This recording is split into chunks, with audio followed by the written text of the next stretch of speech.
Second class 1 बजे से है और मुझे पढ़ाना है कोपेन्स क्लासिफिकेशन।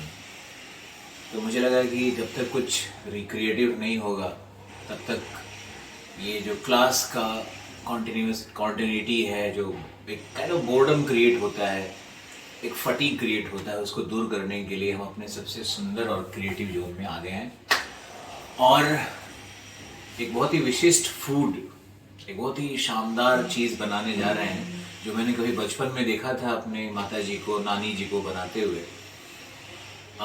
जैसे मुगल साम्राज्य का उदय हुआ, पतन हुआ, 300 साल का इतिहास रहा उनका, तो उस 300 ईयर्स में मुगल लोगों ने बहुत कुछ ऐसा विकसित किया जो हमारे कल्चरल इथोस का पार्ट बन चुका है।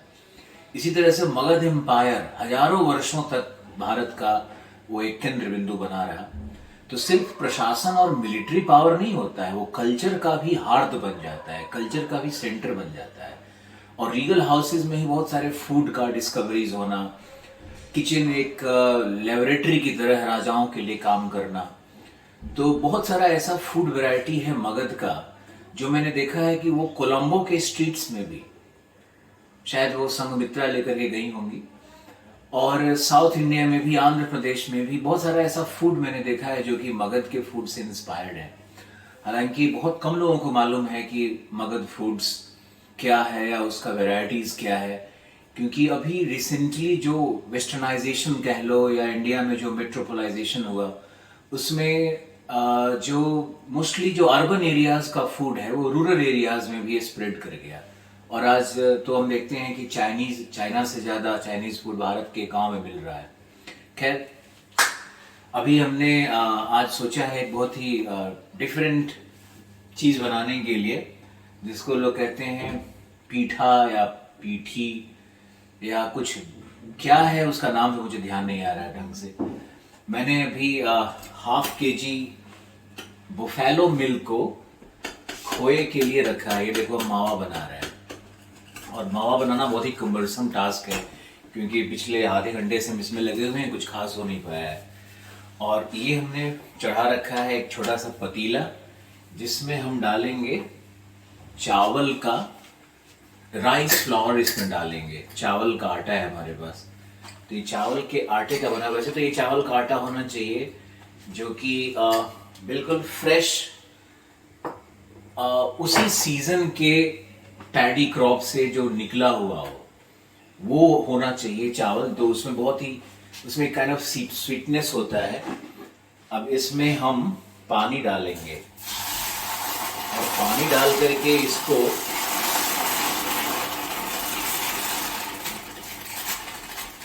इसका एक प्रकार का डो तैयार करना होता है।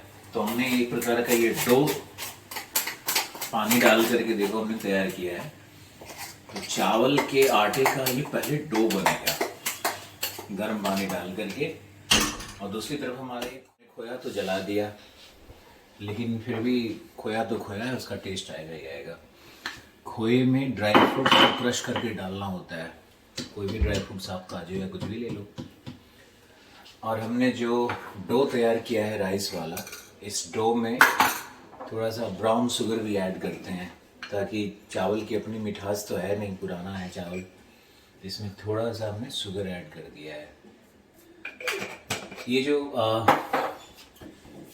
ये जो डिश तैयार हो रहा है, ये मुझे लगता है कि शायद जो वहाँ के लोकल लोग थे वो भी अब इसके विषय में भूल ही चुके हैं, लेकिन मुझे मेरे मेमोरीज में था। और ये हमने चढ़ा रखा है। इसमें डालना है मुझे घी, कंफ्यूज हो रहे हैं हम भी। ये घी हमारे हरियाणा का मेरा एक भाई है, मलिक साहब ने दिया है। थैंक यू मलिक साहब, ये शानदार घी के लिए। और इस घी में ड्राई फ्रूट्स और खोए को थोड़ा सा भुनना होता है ताकि खोए का फ्लेवर 100% आए। इसमें ड्राई फ्रूट्स भी डाल देंगे, इसका स्टफिंग करेंगे, इसका एक बॉल बनेगा और उसके अंदर में स्टफिंग करेंगे। खोए में भी थोड़ा सा शुगर ऐड करना ज़रूरी है बिकॉज स्वीटनेस के लिए, और ज़्यादा शुगर ऐड करने से उस बॉल के अंदर में बड़ा चाशनी सा फ्लेवर आता है। जो राइस को मैंने हॉट वाटर में थोड़ा सा बॉयल करके जो मैंने डो बनाया है, उस डो को राउंड ऑफ करना है, इसमें स्टफिंग करना है और ये हमारा खोया तैयार है। इसमें देखो इस तरह से, जैसे हमने माता जी से सीख लिया है, इसमें ऐसा राउंड बना के अंदर में स्टफिंग करके, बहुत ज़्यादा स्टफिंग करने पे फटने की संभावना होगी। और हमने डो में क्या किया है कि उसमें शुगर भी ऐड किया है और थोड़ा सा घी भी ऐड किया है, इसके कारण हमारा डो बहुत ही स्मूथ सा है। और हमने देखो क्या एक इधर घी रखा है, हमने इसमें थोड़ी सी घी रखी है। आप चाहो तो इसको बिल्कुल स्मूथ और सुंदर सा बना सकते हो। और इसको घी में थोड़ा सा तल लेंगे और घी में तलने के बाद बहुत ज़्यादा डीप फ्राई नहीं करना है। इसका जो आउटर स्किन है ना, उसको थोड़ा सा अगर आप घी में काइंड ऑफ बेकिंग कर लोगे तो उससे फ्लेवर इन्हांस कर जाएगा। इस तरह से आपको सारा डो बना करके इसमें डालना है। बॉल को लगभग डीप फ्राई करके, इसको डीप ब्राउन करके वैसे ही निकाल लिया। इसमें स्टफिंग है मावा का और बहुत सारे ड्राई फ्रूट्स का। और फिर ये मुझे लगता है ड्राई खाने में भी बहुत मज़ा आएगा। तो जब भी आप बनाओ तो 2-4 ड्राई पहले ही खा लो, क्योंकि अगर आप बना रहे हो और बीच में आप कुछ खा नहीं रहे हो तो फिर बनाने का मज़ा क्या है। और ये हमारा लाइट ब्राउन हो चुका है। अभी इसका फ्लेवर आपको हम पहुंचाने वाले हैं। कैमरामैन भी एक्टिव, ये इसका फ्लेवर आपको पहुंचाता है।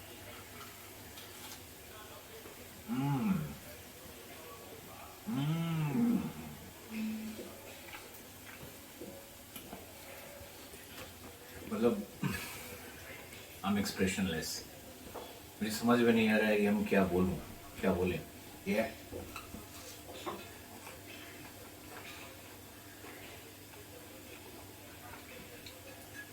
किसी भी मिठाई से बहुत ज़्यादा स्वादिष्ट। और जो आप गुलाब जामुन खाते हो और जो खाते हो बाहर के स्वीट शॉप्स पे, उससे तो कई गुना शानदार। और I think with regard to health भी ये बहुत ही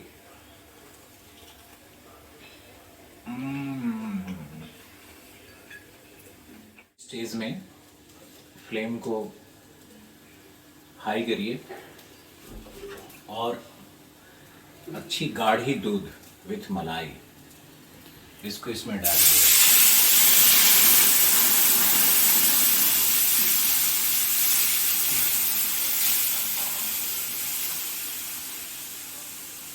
अब इसको तब तक बॉयल होने दीजिए जब तक कि ये पूरी तरह सेटल ना हो जाए। और अब आपको हम एंड में दिखाएंगे कि हमारा पिट्ठा कैसा बना। रसमलाई से कम स्वादिष्ट नहीं होगा, इस बात की पूरी गारंटी है। मैंने थोड़ा सा दूध और डाल दिया।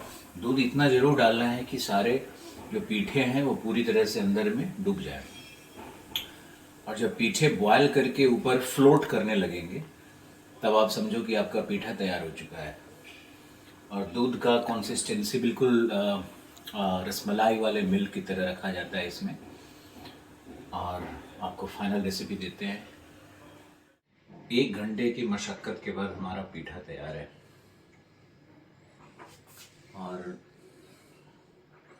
आप इसको इंडियन रसमलाई कह सकते हो, क्योंकि हमारे देश में रसमलाई और इस तरह के जो स्वीट्स आए हैं ये पूरे ईरान से आए हैं, वो पर्शियन सिविलाइजेशन से आए हैं।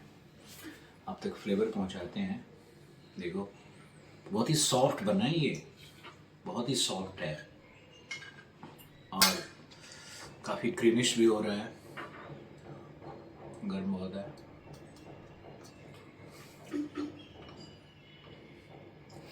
सुपर डिश है। आज लंच में एंजॉय करेंगे।